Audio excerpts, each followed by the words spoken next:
여러분, 지금 화면에 보이는 이 노란색 기계 생명체를 보십시오. 사족보행 로봇, 이름은 스팟입니다. 참 귀엽게 생겼죠?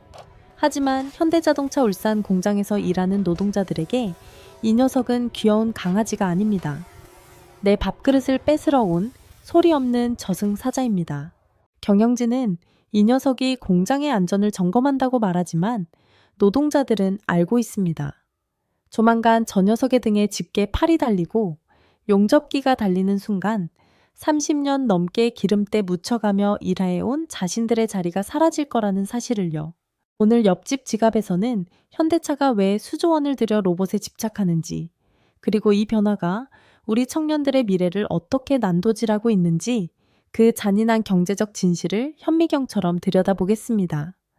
안녕하세요. 세상의 모든 돈 흐름을 이웃집 이야기처럼 편하게 풀어드리는 옆집 지갑입니다. 오늘 주제 조금 무겁습니다. 하지만 반드시 아셔야 합니다. 현대자동차의 로봇 도입은 단순히 한 기업의 기술 자랑이 아닙니다.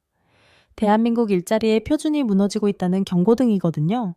이 영상을 끝까지 보시면 왜 대기업들이 채용문을 닫고 있는지, 그리고 우리 자녀들이 살아남으려면 어떤 전략을 짜야 하는지 그 해답을 완벽하게 가져가실 수 있을 겁니다. 단 1초도 놓치지 마세요. 여러분의 인생이 걸린 문제입니다. 자, 본격적으로 이야기를 시작해보죠. 가장 먼저 던져야 할 질문은 이겁니다. 현대차는 왜 그렇게 로봇에 목을 매는가? 단순히 인건비가 비싸서일까요? 아닙니다. 그보다 훨씬 더 무서운 이유가 있습니다. 여러분, 일론 머스크의 테슬라를 한번 떠올려 보세요. 테슬라의 공장 기가 팩토리는 사람이 거의 보이지 않습니다. 거대한 로봇 팔들이 마치 춤을 추듯 차체를 조립하죠. 테슬라는 이 방식을 통해 자동차 한 대를 만드는 데 드는 비용과 시간을 혁신적으로 줄였습니다.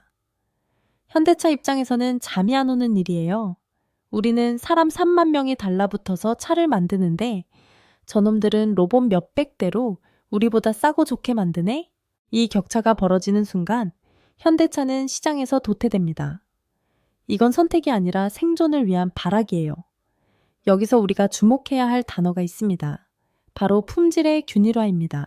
사람은 컨디션에 따라 실수도 하고 월요병에 걸리면 나사 하나 덜 조일 수도 있죠. 하지만 로봇은 다릅니다. 이 녀석들은 월요병도 없고 부부 싸움을 해서 기분이 나쁠 일도 없어요.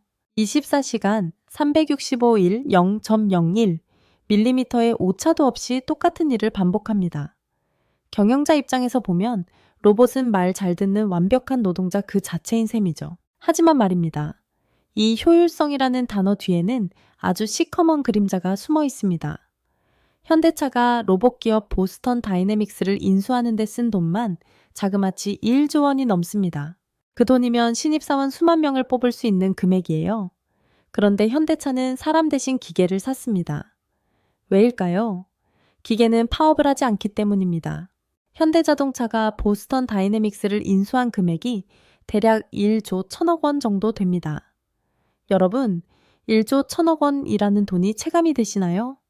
이 돈이면 연봉 5천만 원을 받는 신입사원을 무려 2만 2천 명이나 뽑을 수 있는 거대한 예산입니다. 그런데 현대차는 왜 이 엄청난 돈을 들여서 사람이 아닌 로봇계를 샀을까요? 여기서 기업의 비정한 경제학이 나오기도 합니다. 자, 여러분이 사장이라고 생각하고 계산기를 한번 두드려 보세요. 사람을 한 명 뽑으면 어떻게 되나요? 월급만 주면 끝인가요? 아니죠. 4대 보험 들어줘야죠. 퇴직금 쌓아야죠. 휴가 줘야죠. 아프면 병가도 줘야 합니다. 무엇보다 사람은 시간이 지나면 늙고 기력이 떨어집니다. 하지만 로봇은 어떻습니까? 부품만 갈아주면 24시간 내내 똑같은 속도로 일합니다. 더 무서운 건 보이지 않는 비용이에요. 공장 안에서 사람이 일하려면 조명도 밝아야 하고, 여름엔 시원하고, 겨울엔 따뜻해야 합니다. 공기도 깨끗하게 걸러줘야 하죠. 그런데 로봇만 있는 공장이라면 어떨까요? 불을 켤 필요도 없습니다. 냉난방, 로봇은 땀을 흘리지 않아요. 공기청정, 로봇은 미세먼지 때문에 폐병에 걸리지 않습니다. 이른바 다크 팩토리, 즉 불 꺼진 공장이 가능해지는 겁니다. 기업 입장에서 이건 단순한 비용 절감이 아니라 수익 구조를 완전히 뒤바꾸는 혁명입니다. 자, 그런데 여기서 질문이 하나 생깁니다. 그럼 로봇이 들어오면 기존에 일하던 사람들은 다 쫓겨나는 건가요? 사실 지금 당장은 아닙니다. 기업도 노조의 눈치를 봐야 하니까요.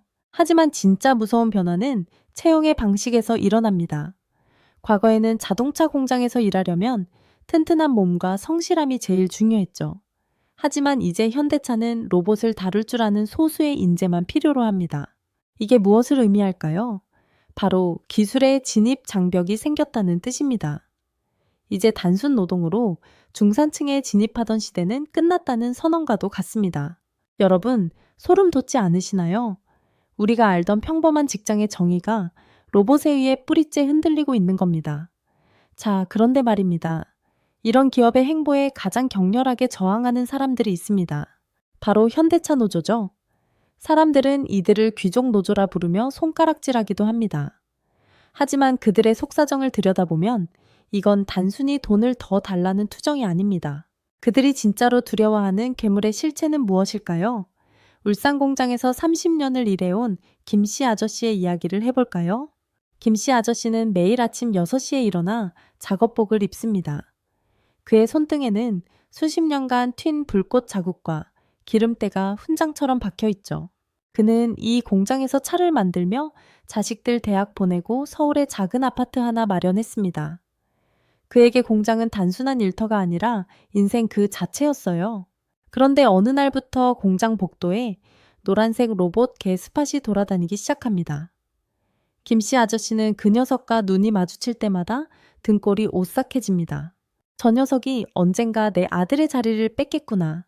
아니, 내 남은 퇴직 기간마저 위협하겠구나 하는 공포죠. 많은 분이 노조를 비판합니다. 연봉일 1억 원씩 받으면서 로봇 도입까지 반대하는 건 너무한 거 아니냐라고 말이죠. 하지만 여러분, 입장을 바꿔서 생각해 보세요. 여러분이 30년 동안 갈고 닦은 기술이 하루아침에 0.1%의 오차도 없는 기계에 의해 쓰레기 취급을 받는다면 여러분은 가만히 계시겠습니까? 노조가 요구하는 건 단순한 고용 보장이 아닙니다. 그들은 기술의 진보를 막으려는 게 아니라 인간에 대한 예의를 지켜달라고 말하는 겁니다. 기술이 발전해서 이익이 나면 그 이익으로 사람을 자르는 게 아니라 사람을 교육해서 로봇과 함께 일하게 해달라는 거죠.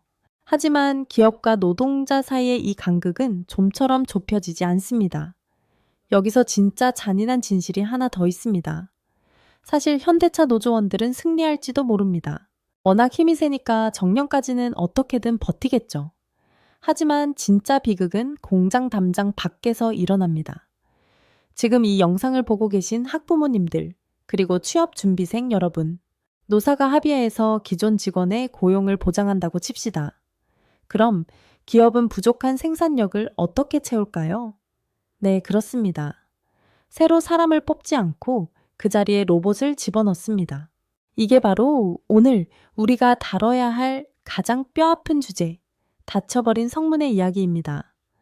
과거에는 지방대를 나와도 집안 형편이 어려워도 현대차 생산직이라는 사다리를 타고 중산층으로 올라갈 수 있었습니다. 하지만 이제 그 성문이 굳게 닫히고 있습니다. 로봇이 한 명분의 일을 하는 게 아니라 10명, 20명의 몫을 대신하면서 우리 청년들이 들어갈 자리가 통째로 사라지고 있는 거예요. 자, 그럼 이제 우리 청년들은 어디로 가야 할까요? 대기업 생산직이라는 꿈이 사라진 자리에 남은 건 정말 배달과 치킨집뿐일까요? 여러분, 놀랍게도 이 절망적인 상황 속에서 새로운 기회의 틈새를 발견한 사람들이 있습니다. 학벌이 없어도, 금수저가 아니어도 로봇 시대의 주인이 되는 법. 지금부터 아주 구체적으로 파헤쳐 보겠습니다. 여러분, 최근 현대자동차 생산직 공채가 열렸을 때 어떤 일이 벌어졌는지 기억하시나요? 무려 10년 만에 열린 생산직 채용에 서버가 터져 나갔습니다. 경쟁률이 수백 대 1, 아니 사실상 측정 불가능한 수준이었죠. 그 안에는 소위 말하는 명문대 졸업생들도 수두룩했습니다. 왜 그럴까요? 이제 대한민국에서 양질의 일자리라는 성문이 그만큼 좁아졌다는 뜻입니다. 과거에는 말이죠. 공부를 조금 못해도 혹은 집안 형편이 대학을 못 가도 공업고등학교 나와서 현대차, 기아차 공장에 들어가면 중산층이 될 수 있었습니다. 성실하게 일해서 적금 붓고 내 집 마련하고 자식들 남부럽지 않게 키울 수 있는 사다리가 존재했다는 겁니다. 그런데 이제 그 사다리가 통째로 치워지고 있습니다. 한번 상상해 보세요. 지방의 한 전문대 자동차 공학과를 졸업한 25세 청년 이 군의 하루를요. 이 군은 고등학교 때부터 현대차 생산직이 꿈이었습니다. 기름때 묻히며 열심히 기술을 배웠죠. 그런데 졸업할 때가 되니 공고가 안 납니다. 나던 자리도 로봇이 들어온답니다. 이 군이 갈 곳은 어디일까요? 대기업이 아니면 중소부품사인데 거기는 월급이 대기업의 절반도 안 됩니다. 환경은 열악하죠. 결국 이 군은 공구 대신 배달 가방을 맵니다. 일단 돈은 벌어야 하니까요 라며 오토바이에 올라타는 거죠. 이게 단순히 이 군 한 명의 이야기일까요? 아닙니다. 로봇 시대가 가져온 일자리 양극화의 전형적인 모습입니다. 로봇을 설계하고 프로그래밍하는 아주 극소수의 첼리트, 그리고 로봇이 아직은 할 수 없는 아주 단순한 서비스직을 수행하는 저임금 노동자, 그 중간에 있던 양질의 숙련 노동이 증발해버리는 겁니다. 학계에서는 이걸 일자리 공동화 현상이라고 부릅니다. 가운데가 뻥 뚫려버린다는 거죠. 상황이 이렇다 보니 부모님들은 공부 못하면 나중에 치킨집이나 해야지라고 말씀하시곤 합니다. 그런데 여러분, 냉정하게 생각해 봅시다. 모두가 카페를 차리고 모두가 치킨을 튀기면 그 시장이 유지가 될까요? 우리나라 자영업자 비율은 이미 세계 최고 수준입니다. 로봇 때문에 일자리를 잃은 청년들이 자영업으로 대거 유입되는 순간 그곳은 전쟁터가 아니라 지옥이 됩니다. 그런데 말입니다, 여러분. 여기서 절망만 하고 있을 수는 없잖아요. 세상이 변화하면 생존의 규칙도 변합니다. 로봇이 인간의 일을 뺏어가는 건 맞지만 반대로 로봇 때문에 생겨나는 새로운 권력이 있습니다. 이 권력을 쥐는 사람들은 학벌이 좋지 않아도 금수저가 아니어도 다시 중산층의 사다리를 올라탈 수 있습니다. 그 비밀스러운 계급, 블루골드 칼라에 대해 들어보셨나요? 많은 전문가가 미래에는 화이트 칼라 아니면 블루 칼라 둘 중 하나만 남을 거라고 말합니다. 하지만 저는 다르게 봅니다. 그 사이에서 로봇을 지배하는 새로운 계급, 블루 골드 칼라가 등장할 겁니다. 이게 무슨 뜻이냐고요? 자, 여러분이 공장 사장이라고 칩시다. 10억 원짜리 로봇팔을 들여놨어요. 그런데 이 녀석이 갑자기 멈췄습니다. 센서에 먼지가 꼈는지 소프트웨어에 오류가 났는지 알 수가 없어요. 이때 필요한 사람이 누구일까요? 미국 MIT 나온 박사님일까요? 아니요. 박사님은 로봇을 설계할 줄은 알지만 현장에서 기름 냄새 맡으며 고치는 건 못합니다. 이때 진짜 대접받는 사람은 현장에 상주하며 로봇의 상태를 진단하고 태블릿 PC를 들고 최적의 경로를 세팅하며 고장난 부품을 즉각 교체할 수 있는 실전 테크니션입니다. 이들은 육체 노동을 하는 블루칼라와 전문 지식을 갖춘 골드칼라의 장점을 모두 가진 사람들입니다. 저는 이들을 블루 골드 칼라라고 부릅니다. 이 영역은 학벌이 중요하지 않습니다. 4년 내내 책상에 앉아 영단어 오은 사람보다 로봇 하나를 붙잡고 수천 번 뜯어보고 조립해본 사람의 가치가 10배, 100배 더 높습니다. 실무 역량이 압도적으로 중요한 시장이 열리는 겁니다. 그럼 우리는, 그리고 우리 자녀들은 무엇을 준비해야 할까요? 제가 딱 3단계로 정리해 드리겠습니다. 첫째, 디지털 도구에 익숙해져야 합니다. 이제 망치만 잘 휘둘러서는 안 됩니다. 코딩의 기초를 알아야 하고 데이터 수치를 읽을 줄 알아야 합니다. 로봇은 언어입니다. 그 언어를 이해하는 공부를 지금 당장 시작해야 합니다. 둘째, 복합 기술을 익혀야 합니다. 용접만 잘하는 용접공은 로봇에 대체되지만 용접 로봇을 관리하면서 동시에 전기 회로까지 볼 줄 아는 기술자는 절대로 대체되지 않습니다. 기술의 범위를 넓히는 공부, 이게 핵심입니다. 셋째, 국가에 요구해야 합니다. 우리 아이들이 로봇 시대에 적응할 수 있도록 교육 시스템을 완전히 뜯어 고쳐달라고요.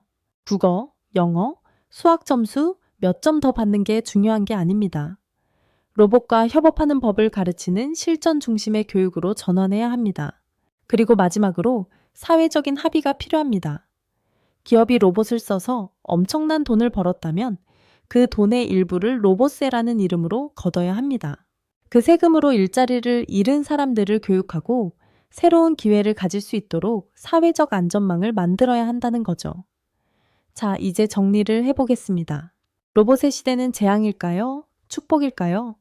그 답은 여러분이 지금 이 순간 어떤 선택을 하느냐에 달려 있습니다.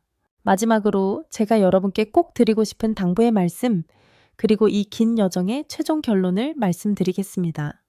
자, 긴 시간 달려왔습니다. 오늘 우리가 나눈 이야기를 딱 3문장으로 정리해 보겠습니다. 첫째, 현대차의 로봇 도입은 단순한 기술 자랑이 아니라 글로벌 시장에서 살아남기 위한 기업의 비정한 생존 본능입니다.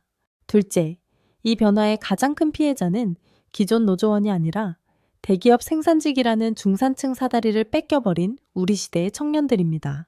셋째, 하지만 절망만 할 필요는 없습니다.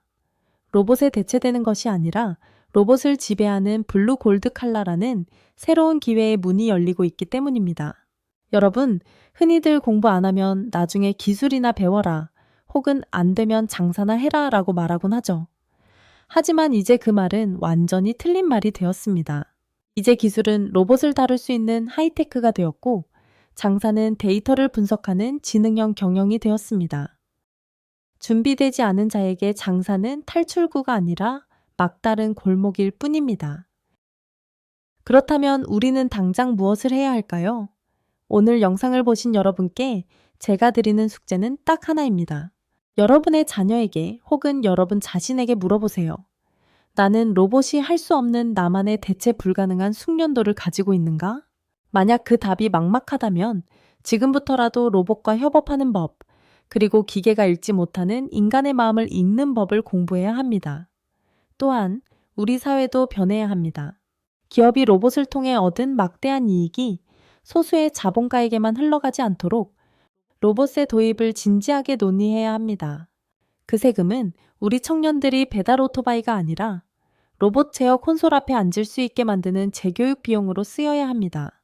그것이 우리가 로봇과 함께 공존하며 중산층의 꿈을 이어갈 수 있는 유일한 길입니다. 다시 처음에 그 노란 개, 로봇 스팟의 이야기로 돌아가 봅시다. 여러분, 이제 스팟이 무서운 저승사자로만 보이시나요? 만약 우리가 로봇을 다루는 실력을 갖추고 사회적 안전망을 탄탄하게 구축한다면 스팟은 우리 일자리를 뺏는 괴물이 아니라 우리의 무거운 짐을 대신 들어주는 가장 든든한 조력자가 될 것입니다. 오늘 옆집 지갑이 준비한 내용은 여기까지입니다. 여러분은 로봇과 인간이 함께 일하는 공장에서 청년들의 자리가 어디에 있다고 생각하시나요? 여러분의 소중한 의견을 댓글로 남겨주세요. 모든 댓글은 제가 직접 읽고 고민해 보겠습니다. 오늘 이 긴 영상이 여러분의 미래 설계의 단 1%라도 도움이 되었다면 구독과 좋아요, 그리고 알림 설정까지 꼭 부탁드립니다. 여러분의 클릭 한 번이 옆집 지갑이 더 깊이 있는 경제 스토리를 발굴하는 큰 힘이 됩니다.